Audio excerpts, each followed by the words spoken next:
আমার বাড়িতে প্রথমবার যাচ্ছ, ঠিক আছে? সবার সাথে ভালো ব্যবহার করবা আর সবাইকে নমস্কার করবা, ঠিক আছে? ঠিক আছে। দাদা দাদা, এটা কে? এটা এটা আমার ভাই। ভাই প্রণাম। পাগল নাকি? চলো মা। হাই বাবা। আন্টি বসো মা, বসো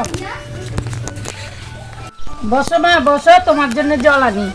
মা যদি কিছু দেয় খেতে মেতে বলবা টেস্ট হয়েছে, খারাপ হলেও বলবা টেস্ট হয়েছে, ঠিক আছে? সেই সেই তুমি কোথা থেকে বানিয়েছো? এত স্বাদ তুমি কোথা থেকে বানিয়েছো? সেই টেস্ট। আমি জলের প্রশংসা করতে বলেছি? জল সবার বাড়িতে একই হয় গাধা। আমি বলেছি অন্য খাবার দিয়ে গেলে সেটার প্রশংসা করবি, খারাপ হলো ভালো বলবি, ঠিক আছে? নাও মা, মুড়ি খাও। আরে সেই টেস্ট হয়েছে। তুমি কি দিয়ে বানিয়েছো? তেল নুন লবণ সব ঠিক আছে, মায়ের দিব্যি দিয়ে বলছি। আগে তুমি মুড়িটা খাও, তারপরেই তো প্রশংসা করবে।